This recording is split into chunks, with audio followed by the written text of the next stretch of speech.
Di balik kilau peradaban manusia tersembunyi kisah-kisah kelam tentang kota-kota yang pernah berjaya, namun kini tinggal puing. 5 nama terukir dalam sejarah bukan karena kejayaannya, melainkan karena kehancurannya yang spektakuler. Kota-kota ini, yang konon dikutuk oleh Sang Pencipta, menjadi pengingat abadi akan batas antara kehendak manusia dan murka ilahi. Dari debu dan abu, kisah mereka berbisik, memperingatkan generasi mendatang tentang harga yang harus dibayar atas pembangkangan dan dosa. Mari kita telusuri jejak kota terkutuk ini, yang nasibnya telah diputuskan oleh tangan Tuhan sendiri. 1. Pompei. Pompei adalah sebuah kota kuno yang terletak di wilayah Campania, Italia. Kota ini memiliki sejarah panjang yang dimulai jauh sebelum kehancurannya secara tragis pada tahun 79 Masehi. Pompei telah berdiri sejak abad ke-7 sebelum Masehi oleh suku Ossi. Awalnya, Pompei merupakan sebuah pemukiman kecil yang kemudian berkembang menjadi kota pelabuhan penting di wilayah Napoli. Pompei pun berkembang menjadi kota yang besar pada masanya. Kota ini juga dikenal yang jauh lebih subur daripada tempat lain, karena Pompei terletak di kaki Gunung Vesuvius, sebuah gunung berapi purba yang merupakan satu-satunya gunung berapi aktif di Eropa. Para petani di kota ini banyak yang menanam anggur dan zaitun. Kesuburan tanah ini merupakan salah satu faktor utama yang mendorong pertumbuhan dan kemakmuran Pompei selama berabad-abad. Meskipun Gunung Vesuvius telah lama menjadi bagian dari lanskap kota Pompei, penduduk kota tampaknya tidak menyadari bahaya yang kelak akan ditimbulkannya. Gunung Vesuvius diketahui telah tidak aktif selama berabad-abad, dan pengetahuan vulkanologi pada masa itu masih sangat terbatas. Kota Pompei merupakan bagian dari wilayah kekuasaan Romawi kuno.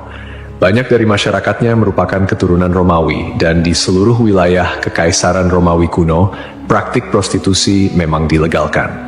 Namun Pompei menawarkan sesuatu yang lebih. Diperkirakan ada 35 rumah bordil yang tersebar di kota ini. Di Pompei ada beberapa lupanar, dengan yang paling terkenal disebut Lupanar Grande, yang merupakan satu-satunya rumah bordil besar yang ditemukan di sana. Kata lupanare sendiri berasal dari kata Latin lupa, yang berarti serigala betina, istilah yang juga digunakan untuk para pelacur pada zaman itu. Di dalam Lupanar Grande, ditemukan kamar-kamar kecil dengan lukisan erotis di dinding, yang kemungkinan besar digunakan sebagai semacam menu untuk layanan yang ditawarkan di sana. Rumah bordil ini memiliki 2 lantai. Lantai pertama diperuntukkan bagi kelas bawah, sedangkan lantai kedua digunakan oleh pelanggan kelas atas. Jumlah yang tergolong banyak mengingat Pompei hanya seluas 12 km² dengan populasi sekitar 11.000 orang. Untuk menuju rumah bordil, jalanan di Pompei diberi petunjuk arah berupa pahatan falus alat kelamin laki-laki, sebuah tanda untuk membantu orang asing yang mungkin mabuk berat atau tidak bisa berbicara bahasa lokal. Praktik prostitusi biasanya dilakukan oleh para budak yang memasang tarif sangat murah. Bahkan tarif di Pompei jauh lebih murah daripada di wilayah Kekaisaran Romawi lainnya. Dengan membayar setara harga seperempat gelas anggur, setiap laki-laki yang datang ke Pompei sudah bisa memesan pelacur. Pada salah satu dinding aula, ditemukan tulisan yang artinya, "Jika Anda mencari pelukan manis di kota ini, semua gadis di sini tersedia." Hubungan seksual yang diwajarkan tidak hanya terjadi antara laki-laki dan perempuan saja. Penemuan grafiti menunjukkan bahwa homoseksual dan pemerkosaan anak juga menjadi hal yang biasa di Pompei. Temuan inilah yang membuat Pompei dijuluki sebagai kota maksiat, terlepas dari arsitekturnya yang megah dan keberagaman karya seninya.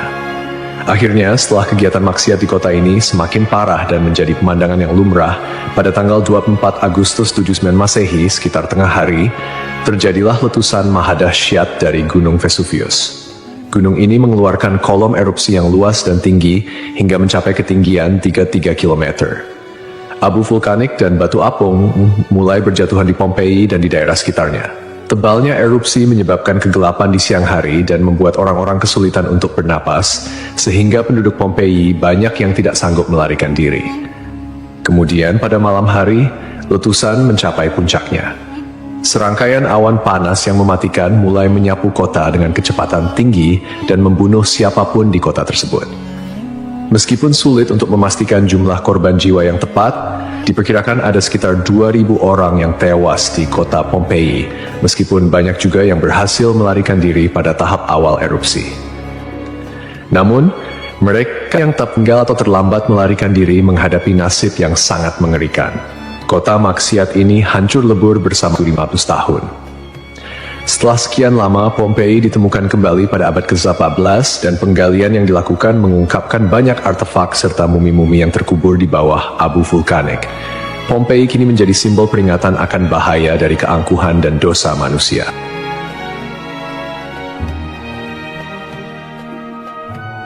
Kisah Desa Legetang.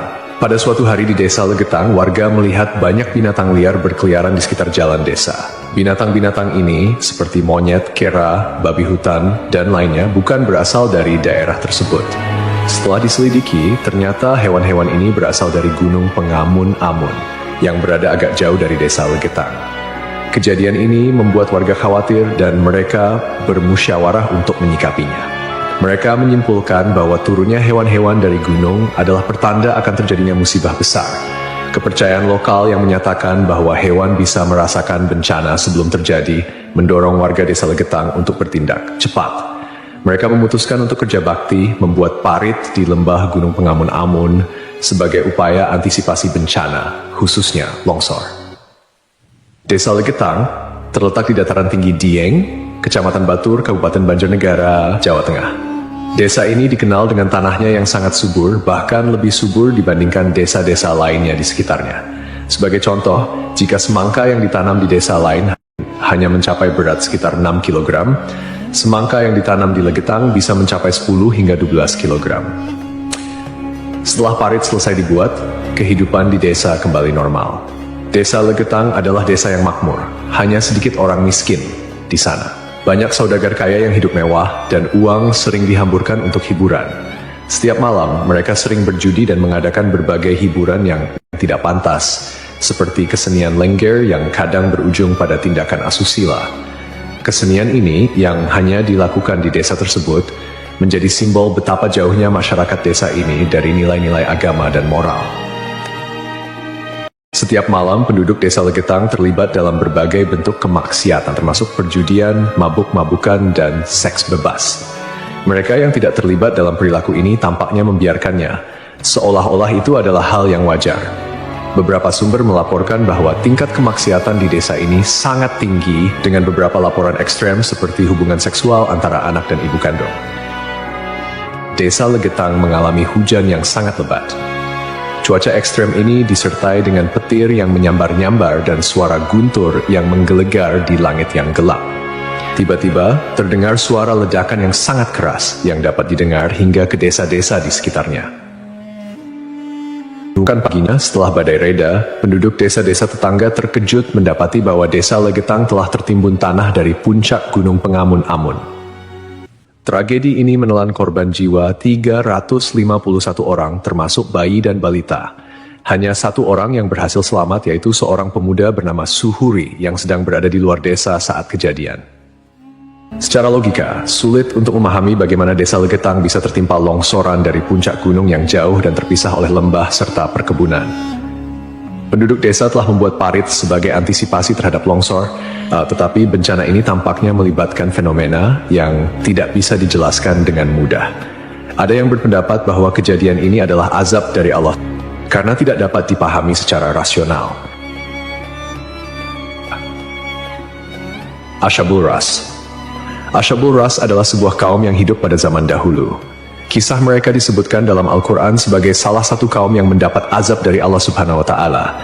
Nama Ashabul Ras secara harfiah berarti penghuni sumur atau pemilik sumur.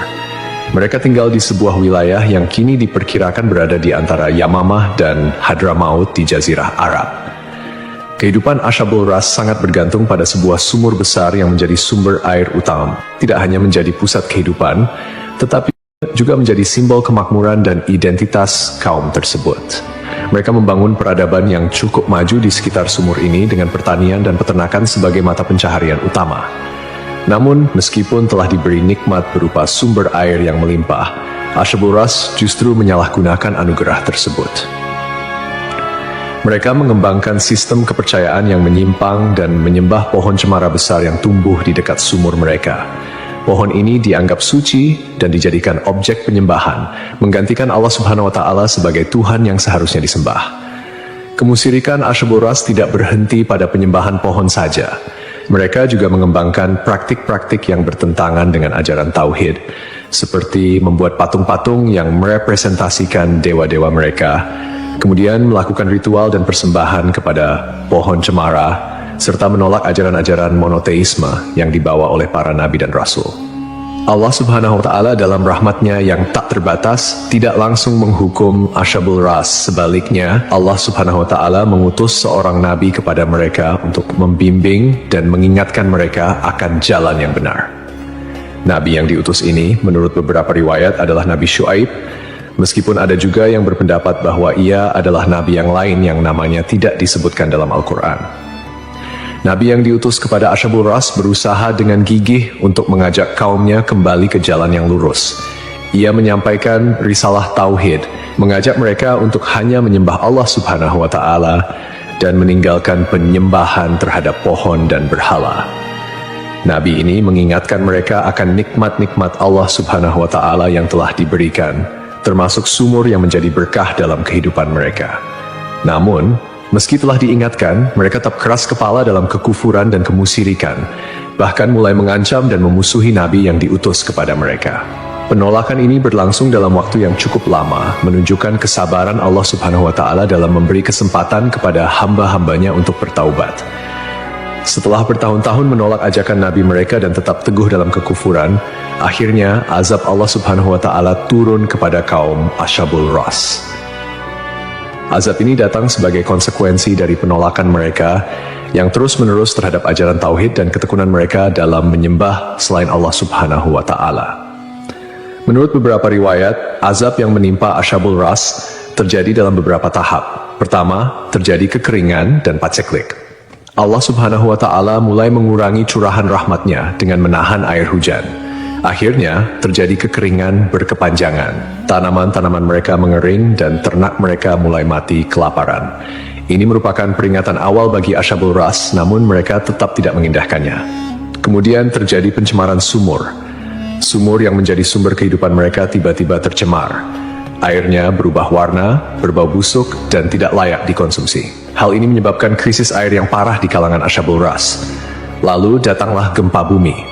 Sebuah gempa dahsyat mengguncang wilayah tempat tinggal Ashabul Ras. Gempa ini menghancurkan bangunan-bangunan dan infrastruktur yang telah mereka bangun selama bertahun-tahun. Akhirnya, mereka pun binasa, meninggalkan kisah yang menjadi peringatan bagi generasi-generasi setelahnya tentang konsekuensi dari menolak petunjuk ilahi dan hidup dalam kemusyrikan.